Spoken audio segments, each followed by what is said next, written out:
Hello, everybody, and welcome back to the Everything Happens for a Reason podcast. So today I have Emma here with me. Hi guys, how are we?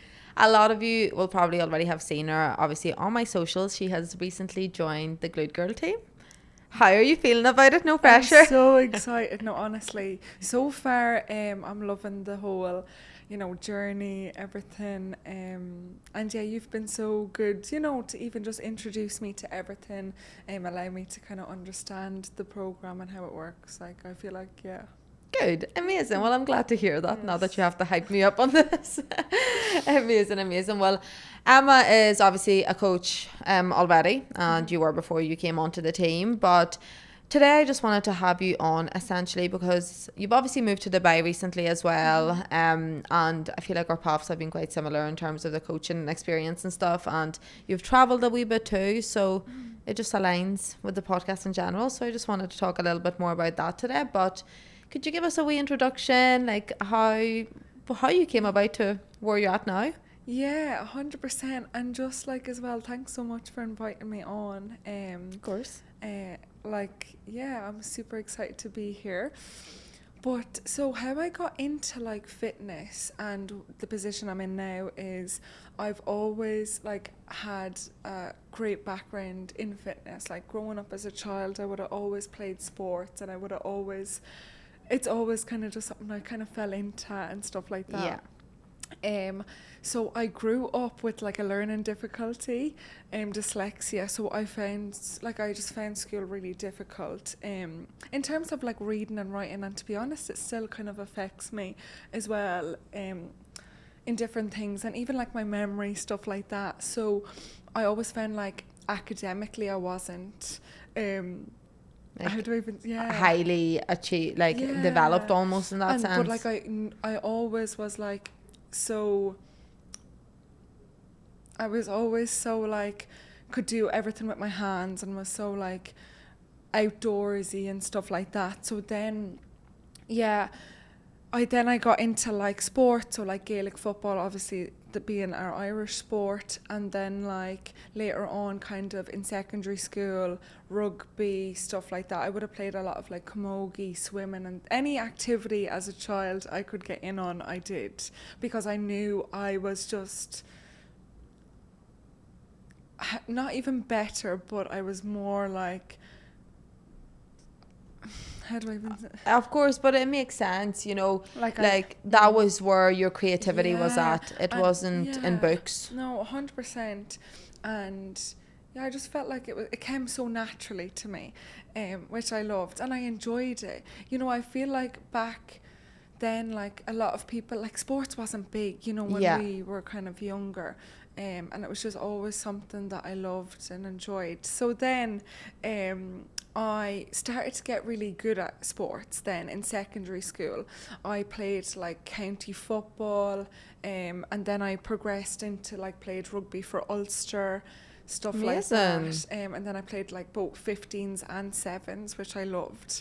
And then I always knew then from there I was like, I want to have a career in sports of some sort. Went to college, knew straight away I want to study sports and exercise science. And then I did like all my kind of certificates, my PT course, all my class instructor courses, spin, everything like that. I did it in college in the 4 years. And then only recently I set up online the last year or so. As well. And then I think just getting to that point with online, I was just like, look, I want to progress, I want to get bigger.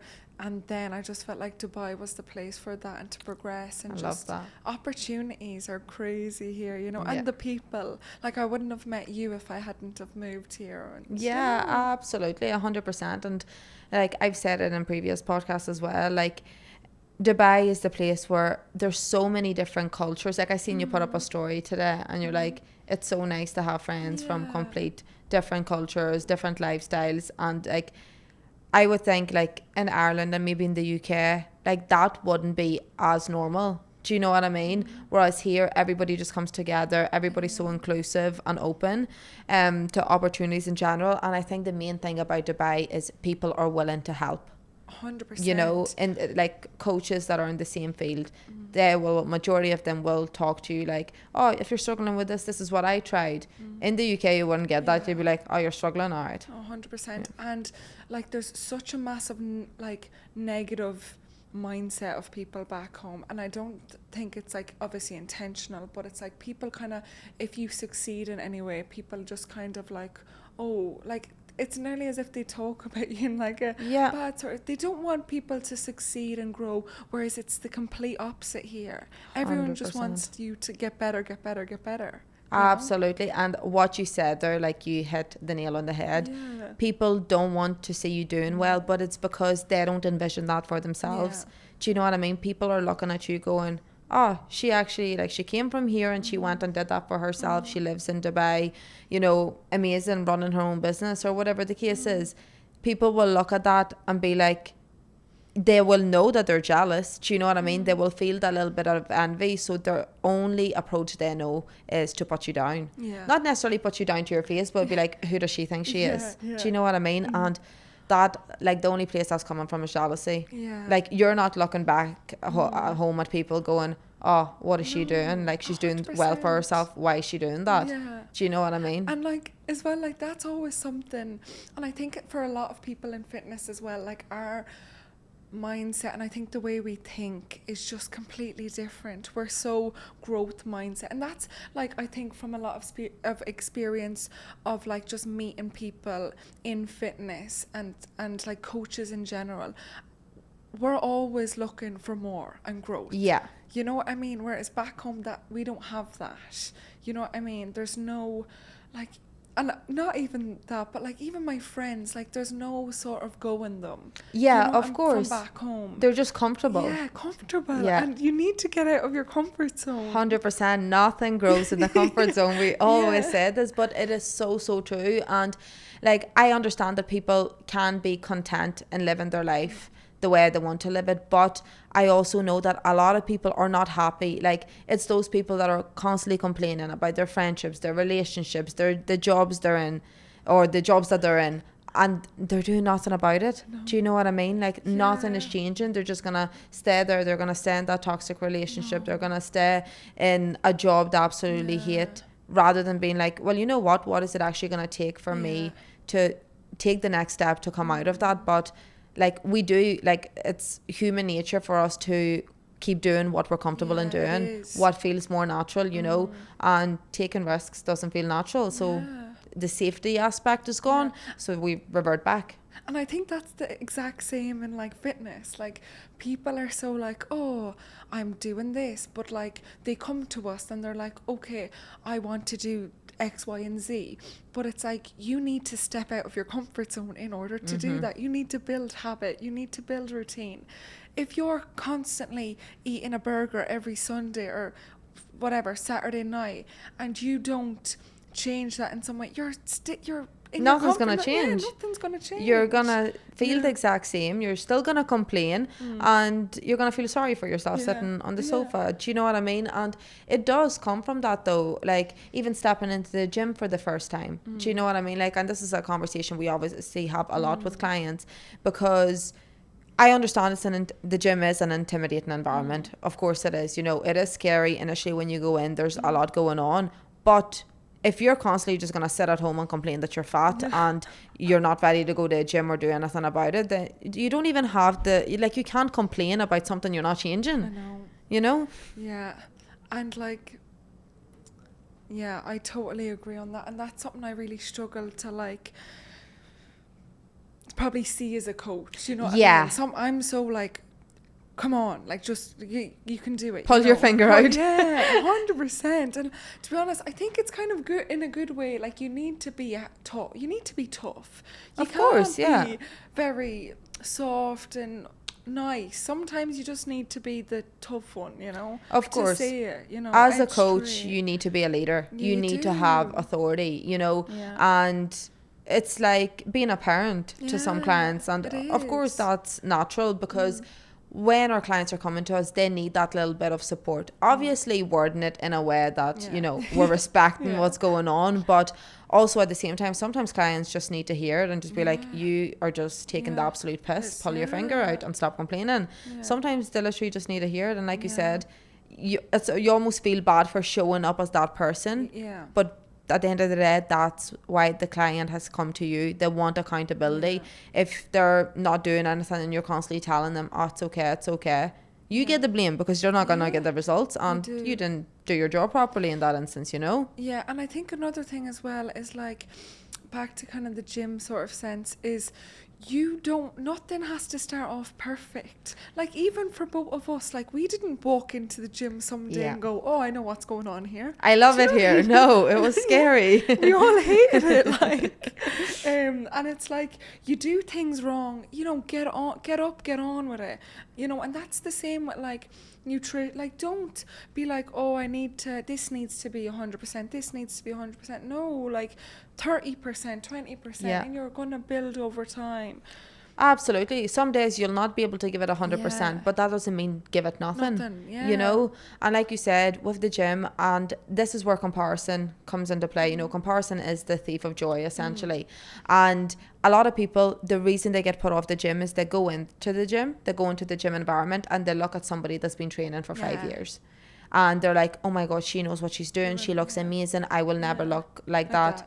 And they put themselves into a negative headspace without thinking of, okay, well, that girl probably, like, with training for 5 years, body dysmorphia gets worse, by the way. It doesn't improve. Oh my God, it gets worse. Honestly, by the day. It gets so much worse. But with that aside, like, that girl didn't just come into the gym looking like that, feeling amazing, lifting heavy weights. She came in also not knowing how to put the weights on the bar. Do you know what I mean? Not knowing how to set anything up.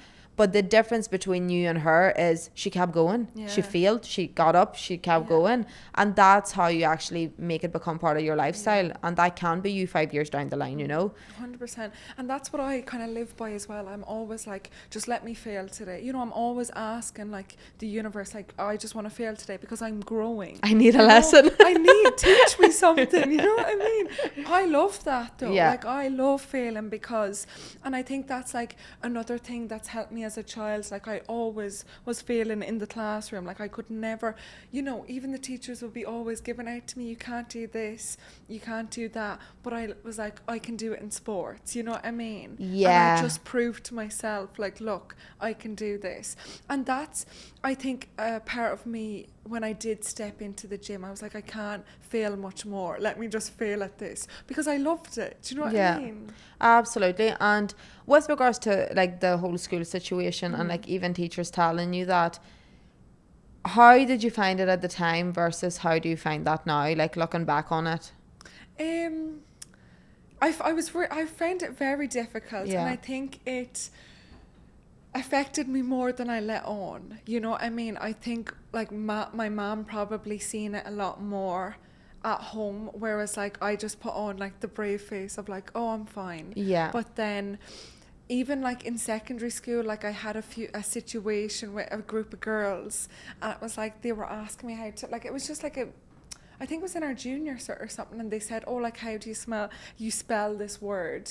They're and just, like, that's bullying. And like, you know? I just couldn't like spell it on the spot, and I just like, that broke me for a long time, you know.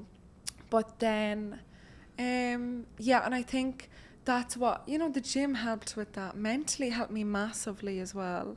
Like, it was, the gym was like definitely a mental aspect for me starting off. Yeah, absolutely. And well, first of all, sorry that you went through that, you know. And funny you actually said that, because I would have never gathered that. Obviously you text me all the time, everything else, like would have never even, you're probably like double checking everything.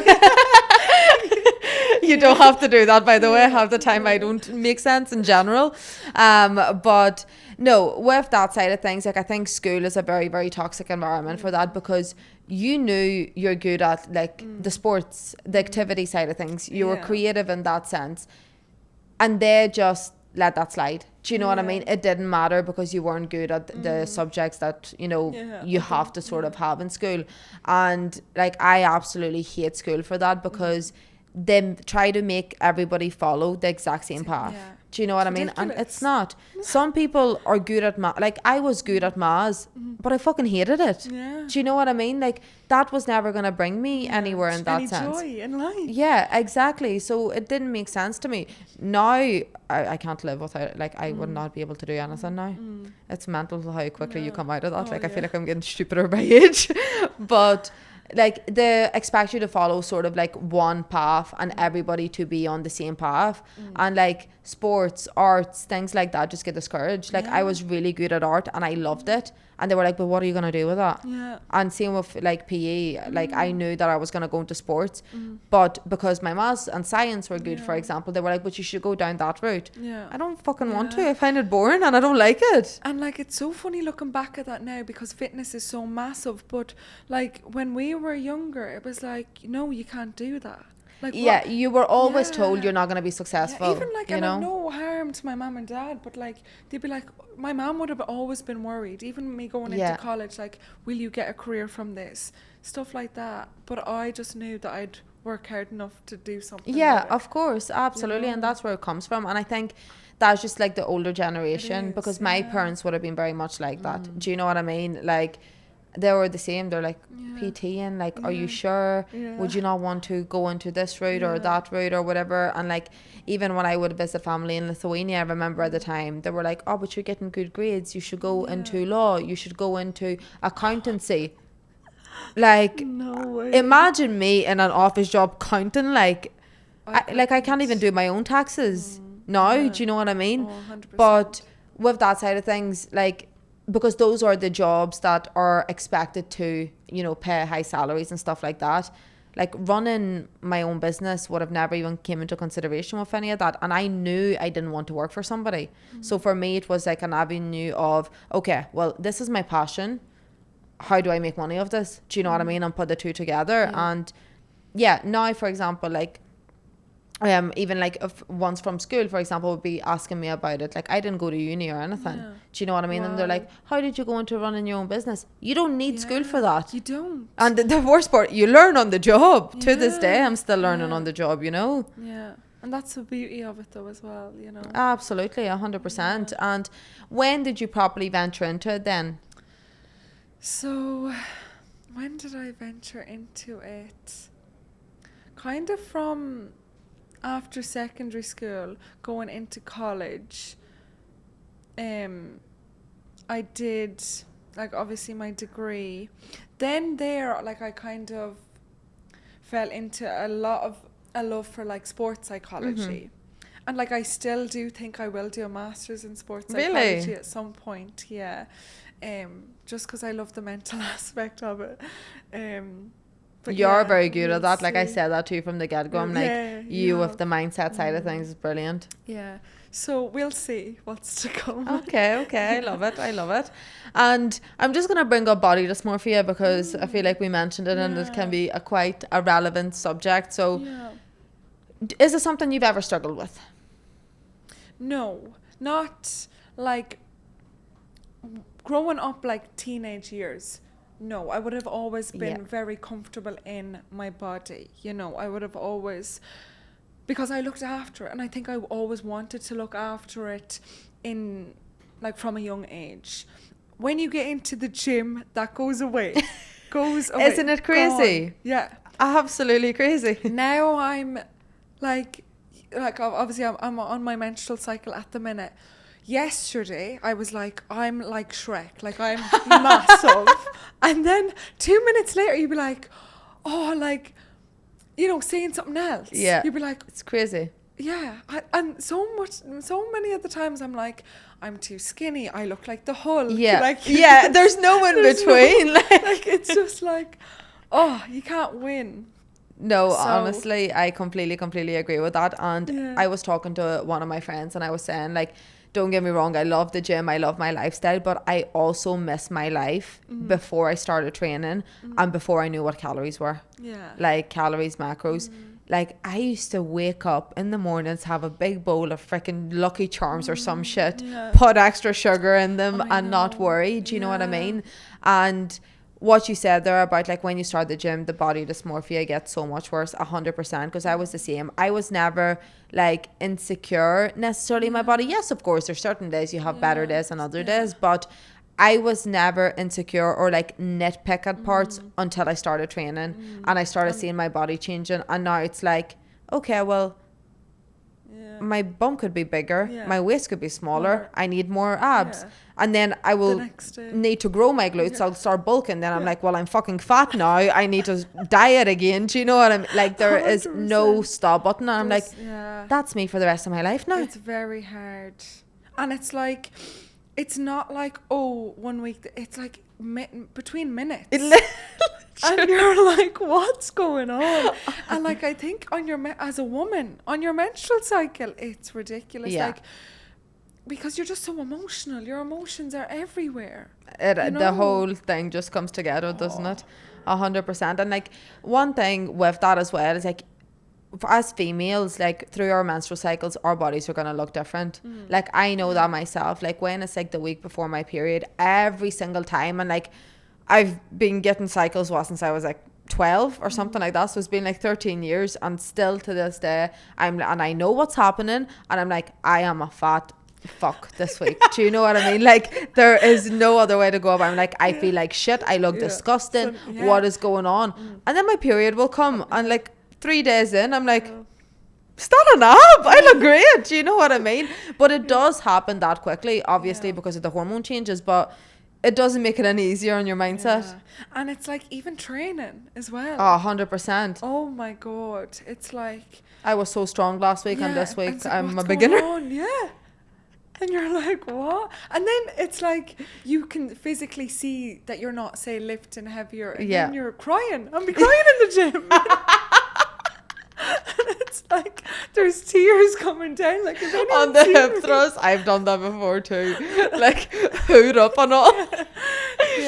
No, being a woman in the fitness industry is not easy. In the gym environment just isn't easy in general, because like with men, they work on a 24-hour cycle. They wake up with high testosterone, they go to bed with high testosterone. We have that for about a solid 5 days before everything else tends to go to shit, and it just gets worse and worse as the month progresses. But with that side of things, like for somebody that might be struggling with, and body dysmorphia, by the way, it's not necessarily feeling like insecure in your body, it's looking in the mirror and not seeing a true reflection of the way you actually look. So people around you might be telling you look absolutely phenomenal, but you're looking in the mirror and you're nitpicking, like, this is fat, I have cellulite, I have this, I'm too skinny, whatever the case is. For anybody struggling with that, is there any guidance or advice that you would give them to sort of like reach a point with their body where, I hate using the word self-love, but essentially is that, isn't it? It's like respecting your body more so than anything. Yeah, and it's like, I know it's so hard. It really is, especially when you're looking in the mirror. It is self-love, and it comes from like, you know, affirmations in the morning, journaling, like, why am I feeling like this? But it's like moving, like exercise, that like helps with our mood and our energy. And like, when your mood is down, go and exercise, go and walk, and you're on a different level after it. And then when we train, we tend to like see the positives. It's like, okay, I can do this, or I can, you know, I've done my 10k steps, or I've went for this cycle. And then you start to see, you know, the positives that come from it, rather than like, oh, I'm looking at myself in the mirror, I'm gonna start spiraling negatively, and then it gets just worse and worse and worse. And it can, like, obviously then you could be like, oh, let me just go, I'm gonna go and chill, or like watch Netflix or whatever. You end up self-sabotaging. You do. And I found as well, like, I know affirmations, you know, you feel shy saying them. For the first like 3 days, you're like, oh my God, why am I speaking to myself? You know, it feels so weird. I literally talked about this on the podcast a few weeks ago, because it is one of those aspects that people are like, I'm not fucking standing in front of the mirror telling myself I look beautiful. But girl, like after like 5 to 7 days, like you're like, whoa, Yeah. You know what I mean? Because this is the thing, like, and I always talk about this, what you are telling yourself, you end up believing. You speak everything into existence. So you do. if you can spend the time and waste the time out of your day to tell yourself you look like shit, you feel like shit, you can also tell yourself you're going to have a good day and you're going to be productive. Do you know what I mean? And like with that, I don't think, like, for somebody that's starting off, like going into it and being like, I'm so confident and I feel great, I am amazing, it's going to be a lot more difficult than like maybe almost reminding yourself and reassuring yourself of a small action, like, I'm gonna be productive today, I am gonna work out today, like telling your mind that, which is gonna get you that one step closer. But if you can spend those 5 minutes a day, even like 2 minutes in the mornings, you will eventually end up believing it. And one morning you're gonna wake up and you're like, I'm gonna have a productive day and I'm gonna go do a workout without thinking twice about it, you know? 100%. It just comes naturally. Yeah. And then, like, once that starts happening, you build better habits because of that. Like, I always say to all my clients as well, like, it's like a domino effect. You can't just like do exercise, whatever, really good. Like, it all has an effect. Like, when you start training properly, your nutrition's naturally going to fall into place. You're going to start sleeping better. Your water intake's going to be better because you're obviously dehydrated. You're going to start drinking more. You know, it all falls in together. Absolutely, it's all intertwined. And that's one thing I always talk about. Like, you know, a lot of like coaching programs, for example, out there will just give clients like a nutrition and a training plan, but they don't take into consideration their lifestyle factors. So for example, if somebody's weight plateaus for a few weeks, they're like, oh, we need to drop calories or make you move more. But then when you actually look into their lifestyle when you actually look into their lifestyle and they're sleeping 6 hours or less a night, their stress is at a 5 out of 5. Do you know what I mean? Obviously that sleep, you'll end up feeling more stressed. With the stress and lack of sleep, your cravings are going to go up. You're going to be hungrier. You'll end up self-sabotaging yourself again. So it's not that you need to go into deeper calories. It's you actually need to fix your lifestyle before you do anything else. And this is what so many people don't realize. Like, coaching, like, where I think, like, there's such a beauty with coaching because it covers everything.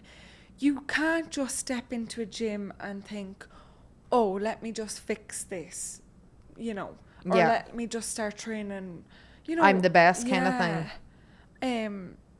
Like, this is a change for yourself, and it's like a lifestyle change. You know, it's not just like oh, let me push this out for 12 weeks and see what happens. Yeah. You need to be kind of willing to be like, look, I want to give this a go. Like, I want to, whatever your goals are, to kind of long term, you know. Yeah, of course, absolutely. And with that, like I always say, if you don't see yourself doing it 6 months down the line, it's not worth doing. Do you know what I mean? Like you said, like sort of like a lot of people will kickstart themselves and do like 12 weeks of something. And then in the back of their head, they're counting down the days for it to be over. They're like, oh, only 2 weeks and I can just go back to normal. And that's not real life. Yeah, and they're just restricting. Exactly. No. No.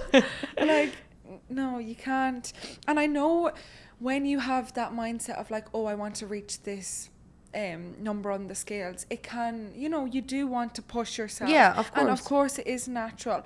But I do say, like, a lot of my clients, you know, in the gym, like personal training, some of my clients will be like, look, I don't want to eat that because I'm afraid of overindulging. No, just take a little bit of chocolate because you need it as well. You can't just not eat it for 12 weeks, like. But this is the thing, a lot of people will do that, and like, you can't, if you really wanted to, you could not eat it for 12 weeks. Do you know what I mean? But can you do that for the next 12 years? Because like the goal is not to get to that scale weight. Well, it is essentially get to that scale weight, but you also want to stay there. You don't want to get there just to rebound, eat all the chocolate, end up binging, stop moving, and then you're going to put it on twice as fast. And then you do the 12 weeks all over again, like on repeat. And I see so many women like that have been going through that cycle, especially like any older women that join up with me. They're like, I've been doing this my whole life. Like, say they're in their 40s now, like they started dating when they're 20. So for the last 20 years, they've just been fat loss, binge, get like put a load of weight on, and then fat loss, as in when I say fat loss, like complete restriction, and then binge, or like see the likes of Herbalife and all those things that fucking grind my gears. Like, do you see yourself drinking a shake for the rest of your life? No, so stop. Oh my God, yeah. Like, they drink like 3 juices a day and call it fat loss. Yeah. It's fucking starvation. No. Yeah. Honestly. Yeah. Yeah. Yeah. But I suppose with regards to yourself, like, how you finding Dubai? How you finding the move? Yeah, it's been so much harder than I thought it would be. Yeah. And I think just like everything, like culture, language, like a lot of see the fact that I work in the gym as well, like a lot of people can't understand me. Like It's the accent, isn't it's it? the accent, I'm and the I same. feel like I'm quite neutral. Like I'm not very like I don't have a strong Irish accent. I think it's probably just the speed at how quick I speak, but that's something I've struggled to adapt to. Okay. And I do love Dubai, of course, but yeah, it's been mentally a lot harder than I thought. And like just everything, like Dubai's expensive as well.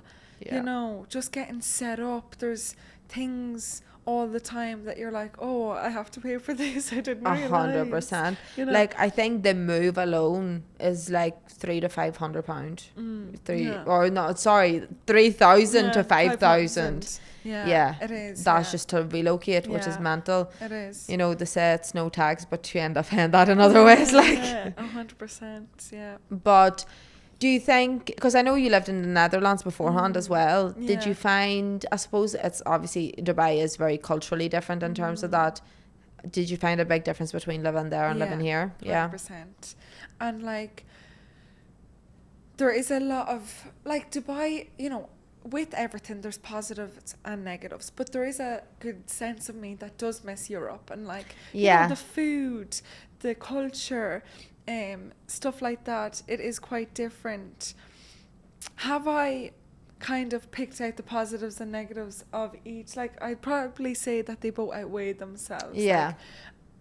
But Dubai, like, you wouldn't have the same growth in Europe. No, 100%, absolutely. Like, I think here, because it's so fast paced, you have two choices. You either stay with the pace or you get left behind, you know, and it's like, that's a good thing and a bad thing. And I think it depends on the type of person you are, you know, like you said, you want to fail to see what the lesson is, to see what's next for you kind of thing, which is, for Dubai, that's the perfect mindset to have, because there will be things thrown at you here that you don't expect, and it's like, okay, how can I overcome this kind of thing? So for that mindset, it's definitely the right place. Whereas if you are somebody that's just looking a quiet, comfortable life, that where things don't really move too much, you will not survive a crack here. No, you won't. Like, everything is just 100 mile an hour, and that's one thing I definitely find with it too. It's really hard to settle in here. Don't get me wrong, I absolutely love it here, but part of me is like I want a European summer. Do you know what I mean? Because like, what you don't realize is you don't switch off here. Oh, you don't. The guilt like, is mental. Oh no, like you like, but like we work like 12 hours a day, every single day. You know what I mean? And it's funny, like, because you said it to me last week as well about like when your friend was over. It's like, oh, is this like a regular day for you? No, we don't see Dubai. Honestly, we don't. We do be like it's hustle. It's a hustle. It's like hustle and grind here. And what I was saying to you about my friend as well, you know, I get that so much, like from people around me. They're like, oh, you seem to be living a holiday. I'm like, a bitch needs a holiday. That's what she needs, you know. Like, one of my friends came to visit there a few weeks ago, and she was leaving on like the weekend or whatever, so I had to see her during the week, like I told you. And it was on a Wednesday. I scheduled my day so that I could take like 5 hours off in the morning to go to a beach club with her to see her. Amazing. But what she basically was like to me, and she's like, is this like a typical day? I'm like, no, all I do is work. Like, you might see me here on a Saturday or something for a few hours. But what people don't realize as well is that 5 hours that I took off in that morning, I made up for a Thursday night.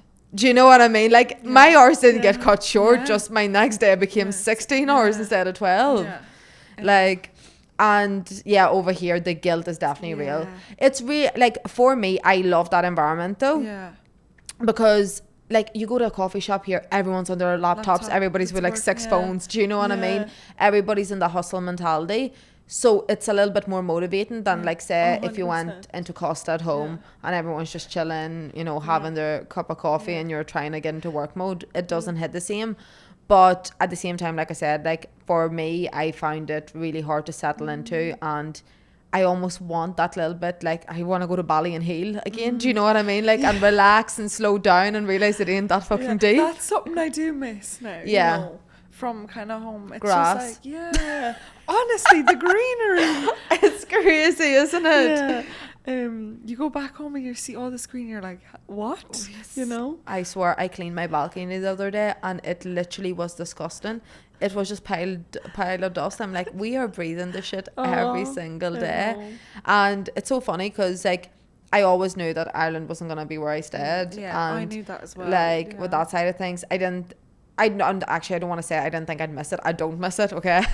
But I never thought the nature side of things was something I was going to miss, and I really, really do. It is. Like, It's like the fresh air. Like, honestly. oh my God. But, you know, I was only saying to one of the girls the other day as well, like, I'd love to just snuggle up with the fire on, you know? Cozy vibes. Cozy vibes. To be Just fair, for, like, I still once do or that twice. in my apartment. that's Obviously, there's nice. no fireplace, but like I have the blanket and everything on.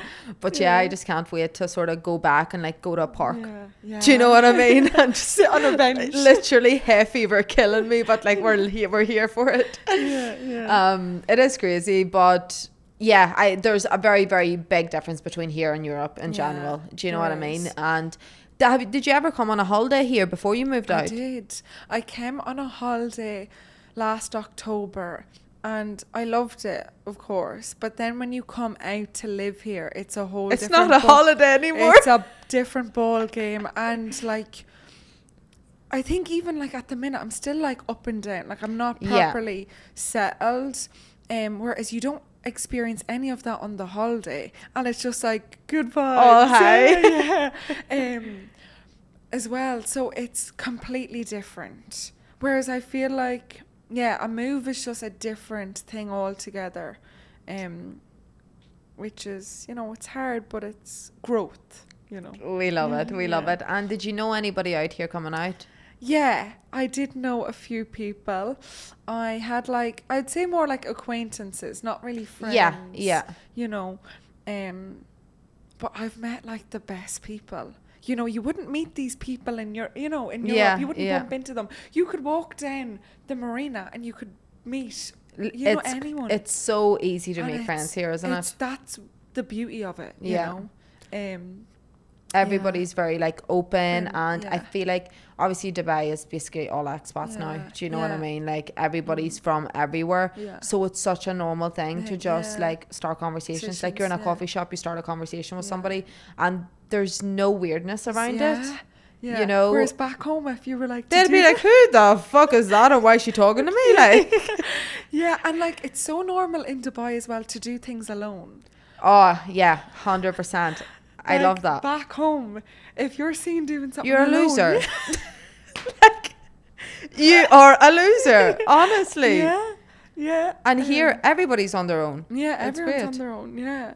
And I absolutely love that. And like, that's one thing, like, none of my friends understand. Like, I am an introverted person. Like, if I'm exhausted, I need Aiste time. I don't need to go out and socialize. So like that as well. I need Aiste time with my own thoughts, nobody else around me. And people really, really don't get that. People don't get it, and it's like, what? How can you just keep going, keep talking to people? I'm like, I can't. I need to be on my own. I need breathing space. But you know what? I think that naturally comes from like, you went to Netherlands, you were 19 or something. You were very young. Yeah, I was quite young, yeah. Do you know what I mean? So like, you moved away from that culture by yourself. Do you know what I mean? And I feel like I was the same. Like I would travel by myself, and obviously moving out here, moved out by myself.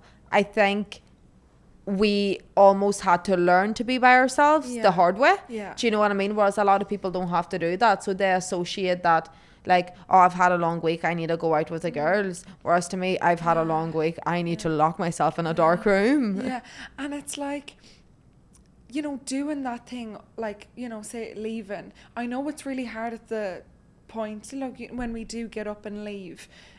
country or whatever, but you learn so much about yourself. Yeah. You know what I mean? You know, learn to communicate better with people. Things about yourself you never know, you learn. Whereas like someone back home, they don't properly know themselves. They don't, but absolutely, they are influenced by what's going on around them.